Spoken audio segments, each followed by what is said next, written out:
Hey, Motorman here. Listen, I was on, I don't know, one of the YouTube channels the other day, and I saw something about this particular accessory. Now, personally, I only put stuff on my motorcycle that's going to help me that has a function.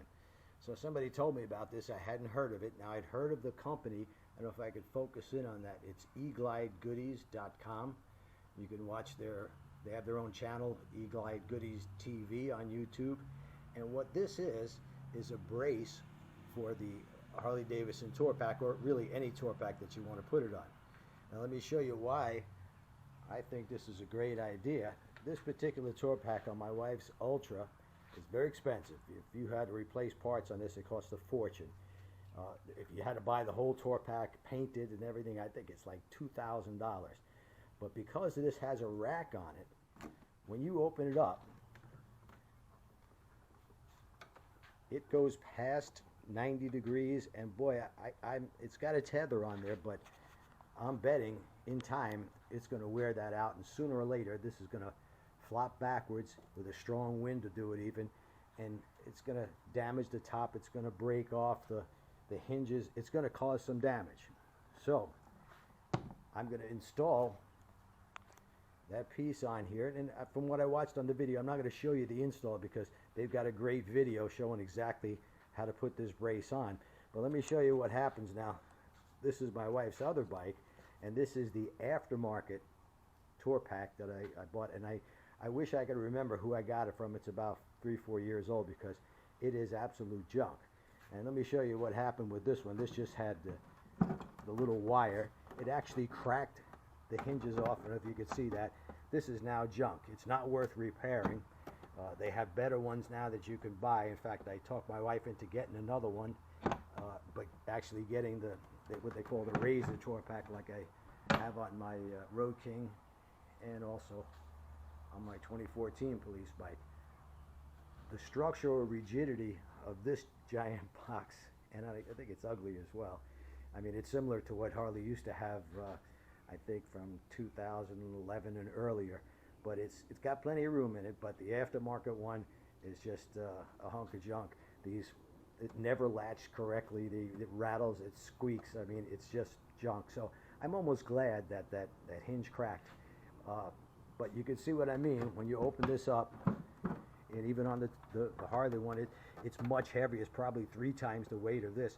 Sooner or later, you're going to have some problems with it. And as you can see, this is cracked off here. It's just junk. So I'm going to install it on this bike. I'm not going to show you the install because they have, like I said, a very good install video on there. I might even read the instructions. The only thing is going to take a little time, and I'm going to be careful with it, is I got to drill, I think, a total of 8 holes, which looks pretty simple. So once I get it installed, I'm going to review it, and I'll show you what it does. And again, you should know by now why you might need this. I'll be back. Okay, the installation is complete. Here it is. This is what it looks like. It's this piece right here. If you push it forward all the way, you've locked it in. Wind is not going to knock it over. It's not going to blow back on you this way because of the wind or for any other reason. It no longer goes past 90 degrees. It's about, I'm not a good degree person, but I'd say 85 and a half maybe. Makes loading and unloading a lot easier, especially if you don't have to worry about the lid blowing back. And as I said, with this luggage rack, which I didn't put on with it, this bike came with that. It probably weighs, I don't know, 6 or 7 pounds. So as it is, the lid is pretty heavy. It's thick plastic, and then you got this on top of it. I just never felt right about letting that flop all the way over past 90 degrees. So to release it from the lock position, you push it up a little bit, and it closes.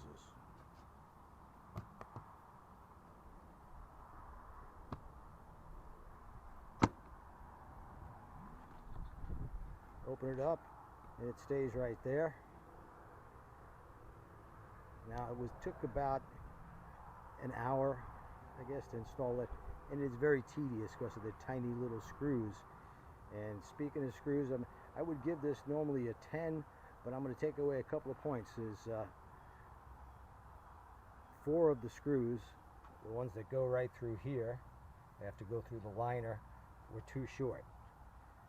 So I had to drop everything, go to the hardware store, and buy 4 screws. I mean, I have probably a box with 300 screws in it here, and as usual, not one of them would fit. And then they shorted me a nut.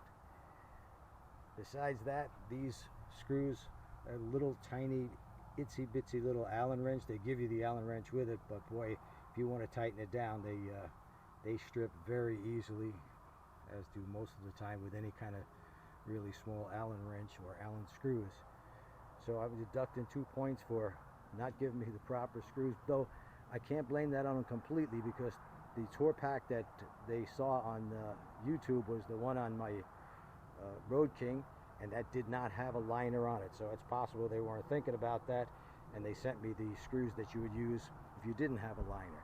But I say, you know, why not throw in 4 extra little screws? I mean, I went to the hardware store, got stainless screws. They were, I think, 15 cents a piece. I would throw in, you know, a few extra longer screws in case somebody has a situation like I have here with the liner, and you need to put those screws through. So, yeah, it works as advertised. It's 79 bucks. That's eglidegoodies.com. I'll say it again, eglidegoodies.com.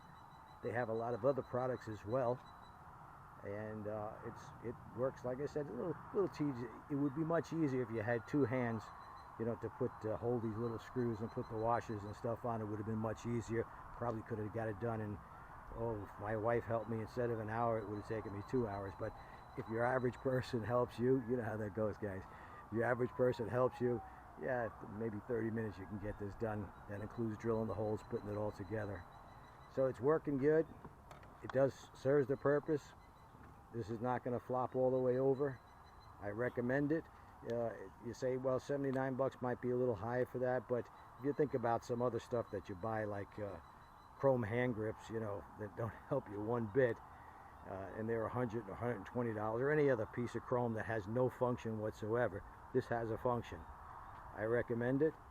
I would give it a 10 if it wasn't for the hardware shortening me a couple of screws and having those little Allen instead of a Phillips or anything besides an Allen wrench. Till next time, I'm going to put a